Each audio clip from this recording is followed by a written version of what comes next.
Assalamualaikum warahmatullahi wabarakatuh. Kembali lagi bersama Bu Guru Dian. Apa kabar anak-anak hari ini? Alhamdulillah, semoga sehat-sehat semua ya. Video ini berisi rangkuman materi pendidikan agama Islam dan budi pekerti kelas 7, bab 1 sampai dengan bab 7. Yuk simak videonya.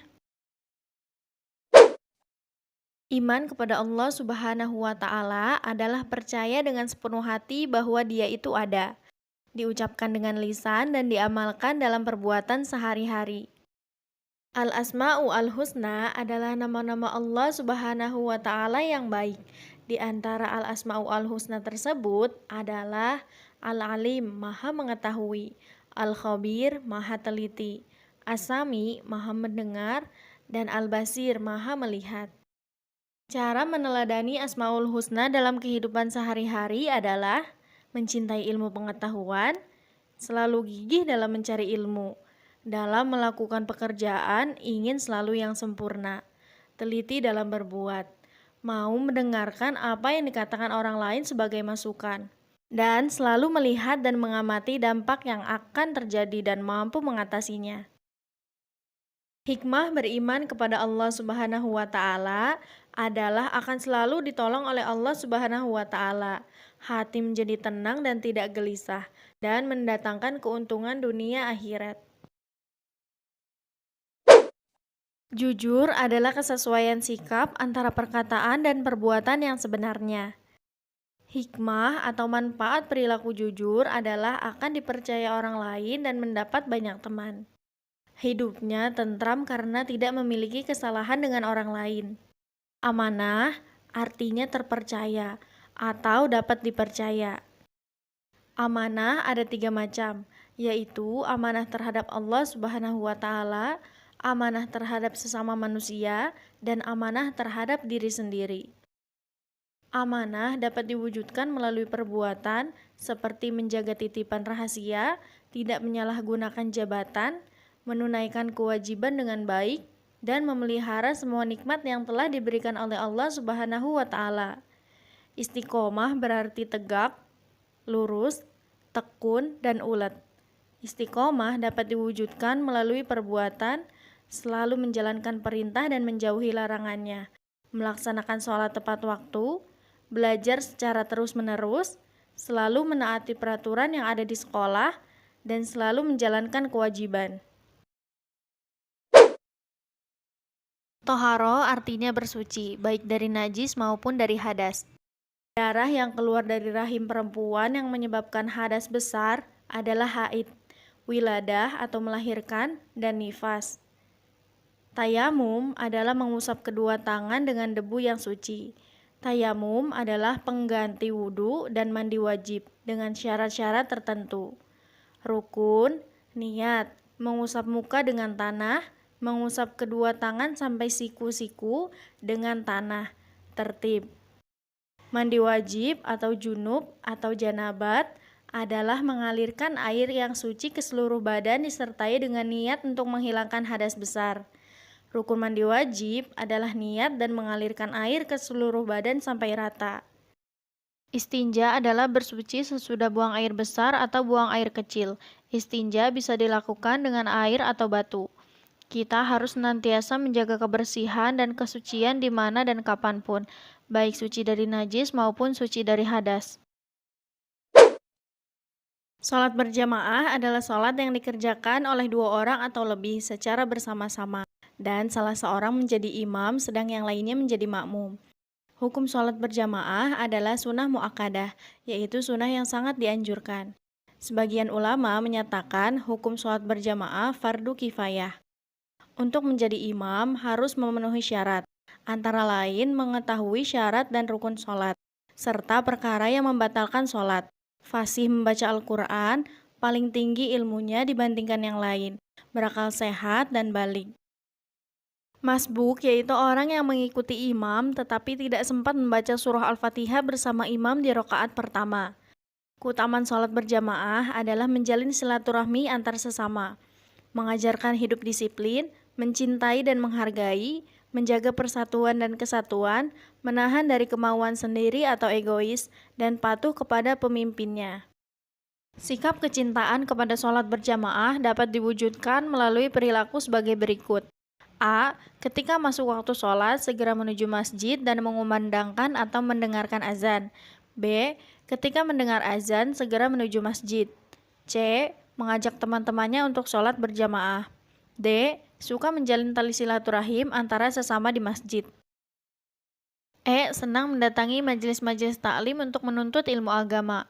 F. Tidak suka membeda-bedakan status sosial manusia, karena ia berkeyakinan bahwa kedudukannya sama di hadapan Allah Subhanahu wa Ta'ala. G. Bersikap demokratis, taat kepada pimpinan selama tidak melakukan kesalahan, dan apabila pimpinan kita salah, maka kita wajib mengingatkan ke jalan yang benar, termasuk di dalam taat kepada kedua orang tua dan guru. H. Menjaga persatuan, kesatuan, dan menjunjung sikap demokratis. Nabi Muhammad SAW lahir hari Senin 12 Rabiul Awal atau bertepatan dengan 20 April 571 Masehi. Tahun kelahiran Nabi Muhammad SAW disebut tahun gajah. Sifat-sifat Nabi Muhammad SAW antara lain tidak mudah putus asa, semangat kerja yang tinggi, selalu jujur, amanah, tabah, optimis, dan percaya diri. Nabi Muhammad SAW diangkat menjadi Rasul pada usia 40 tahun dengan menerima wahyu pertama Quran Surah Al-Alaq ayat 1-5 melalui perantara malaikat Jibril di Gua Hiro. Dakwah Nabi secara sembunyi-sembunyi dimulai setelah turun wahyu kedua Quran Surah Al-Mudassir ayat 1-7, masih sebatas keluarga dekat. Dakwah Nabi secara terang-terangan dimulai setelah turun wahyu Quran Surah Al-Hijr ayat 94-95. Dalam berdakwah, beliau mendapatkan berbagai rintangan, baik dari keluarga maupun kaum Quraisy dan pihak luar. Namun, semua dihadapi oleh Nabi dengan penuh kesabaran dan keikhlasan. As-sabiqunal awalun adalah orang-orang yang pertama kali memeluk Islam. Mereka adalah Siti Khadijah, Abu Bakar, Ali bin Abi Thalib, Zaid bin Harisah, dan Ummu Aiman. Cara meneladani perjuangan Nabi Muhammad SAW di Mekah. A. Tugas dan tanggung jawab tidak bisa dipikul seorang diri, tetapi harus ada kebersamaan dan persatuan dari berbagai kalangan masyarakat. B. Dalam bergaul harus bisa memilih teman yang dapat mengajak kepada hal-hal yang positif dan baik. C. Dalam mengajak teman untuk berbuat baik, tidak boleh dengan cara-cara kekerasan, tetapi perlu dengan keteladanan, sabar, lemah lembut, dan kasih sayang. Kandungan Quran Surah Ar-Rahman ayat 33 meliputi A. Manusia dan jin tidak akan mampu menembus penjuru langit dan bumi untuk mengetahui isinya kecuali atas kekuatan dari Allah Subhanahu wa Ta'ala.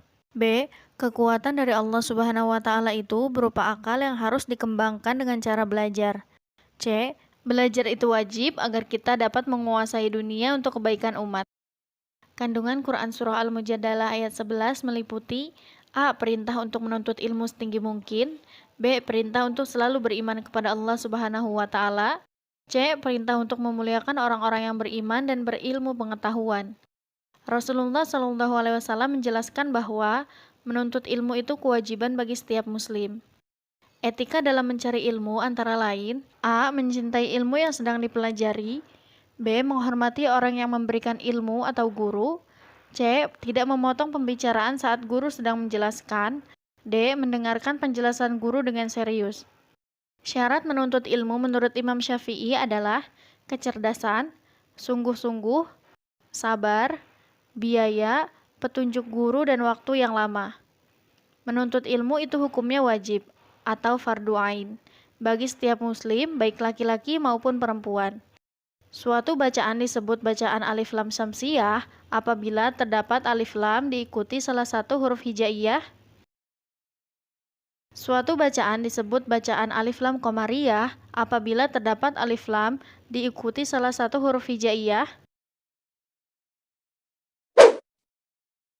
Iman kepada malaikat adalah percaya dan yakin bahwa Allah Subhanahu wa Ta'ala menciptakan malaikat dari cahaya atau nur untuk mengatur dan mengurus alam semesta.